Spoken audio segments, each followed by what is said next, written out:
Happy Monday, everyone. I hope you guys had a great weekend.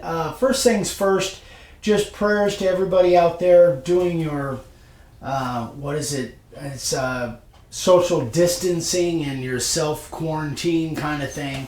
It's some crazy times. I know I don't have to tell you guys, some crazy times going on out there right now. So our thoughts and prayers are with everybody, especially in the area of work. If you're displaced or all the different things that are going on, let you guys know everything is good here. We're all healthy. We're keeping Dad pretty much away from everybody, which is just the way he likes it, actually.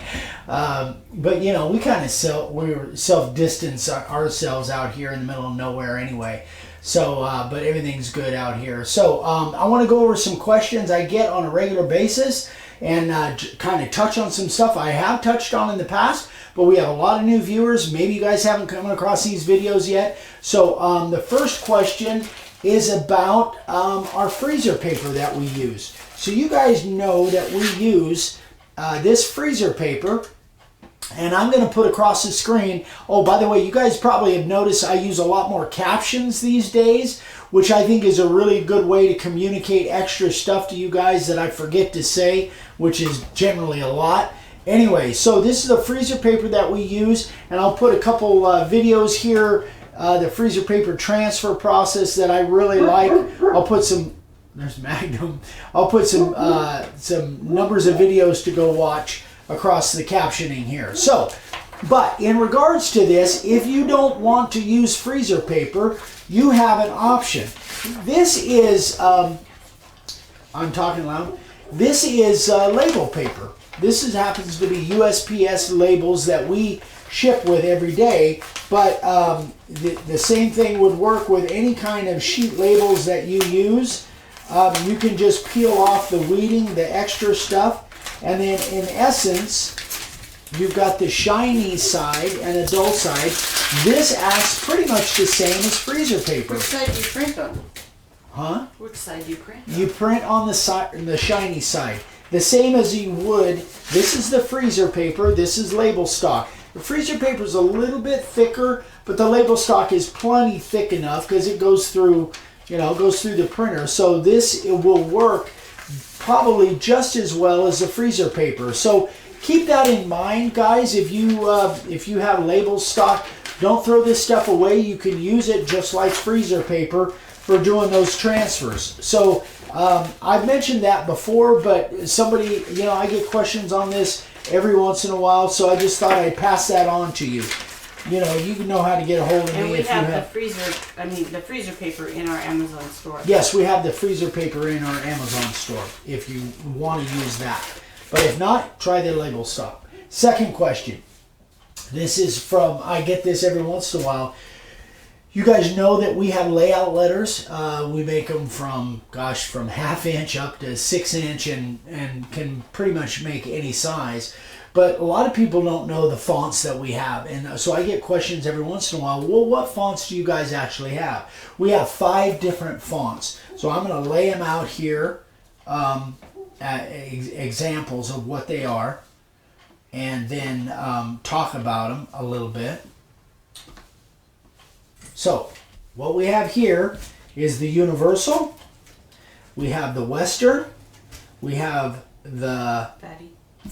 No, that's the Bookman. Bookman, and that is the Fatty font, and that is the Clarendon. The Clarendon and the Bookman, you can see, look a lot alike, except the Bookman are just much bolder, much fatter, but in essence, they look a lot alike.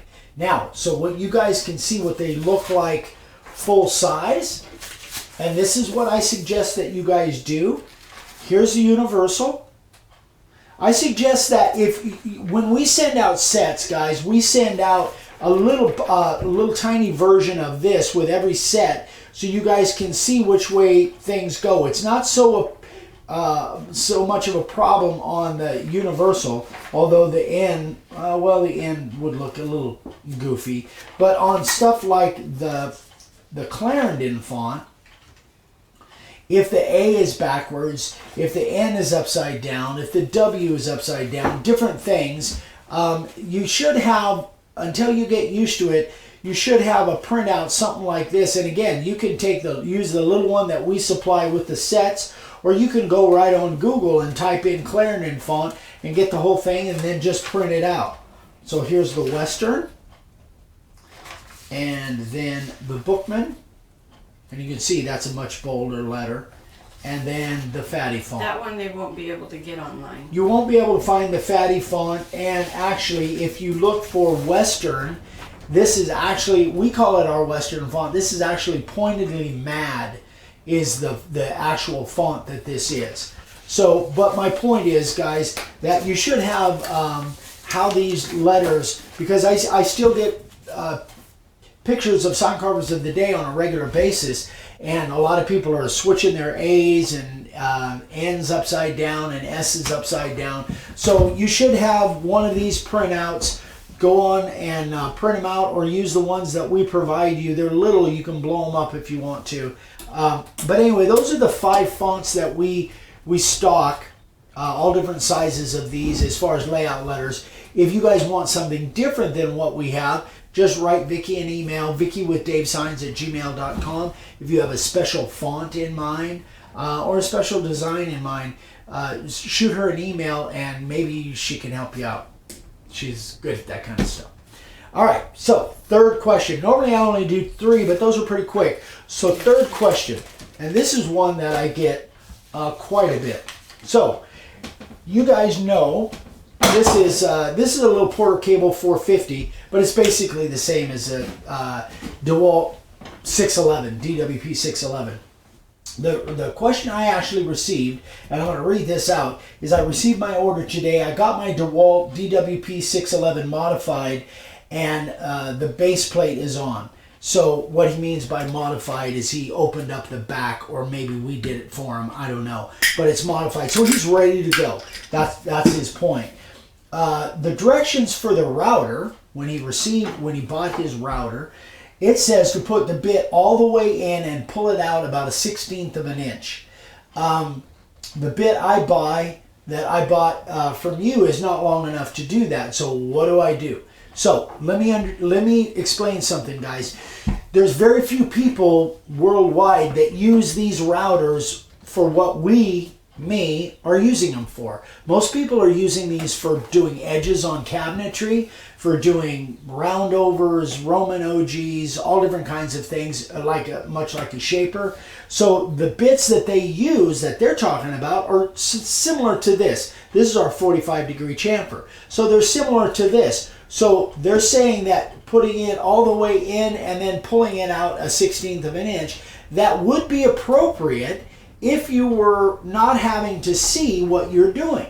Unfortunately, because of what we do, those instructions are not really applicable. So let me give you some direction on that. So this bit, you can absolutely, oh gosh, I'm really screwing you up. I'm sorry, babe.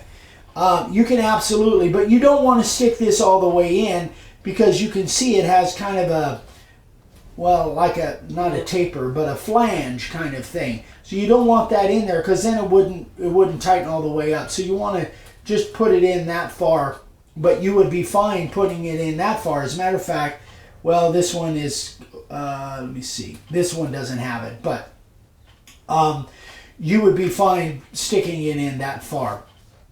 But, however, on all of our Amana bits, this is the carving liner.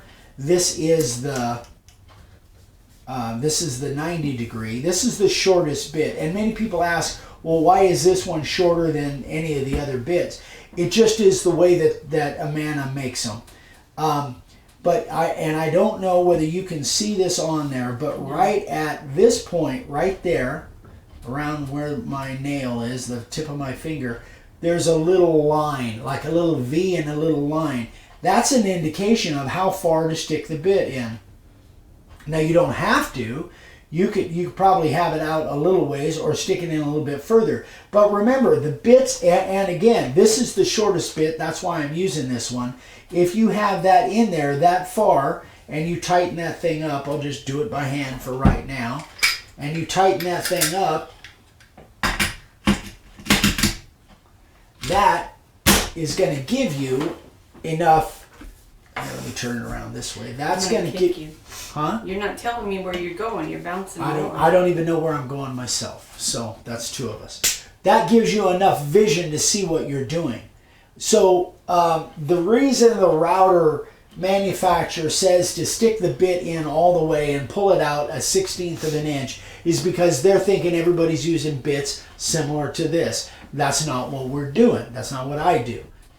You know, so that's the reason why I suggest that with our bits, and if you have bits that don't have that little line on there, you want to only stick it in, you know, if you stick it in 1/2 inch, 3/4 of an inch, that's going to give you plenty of holding power so that that bit will hold, because it's not like you're cutting steel or anything like that. So, but if you have the little line on there on the amount of bits, if you've got them from us, then I would go in that far as where that little stop arrow is, and that will work just fine for you, and that still gives you plenty of vision to see what it is that you need to see when you're carving signs.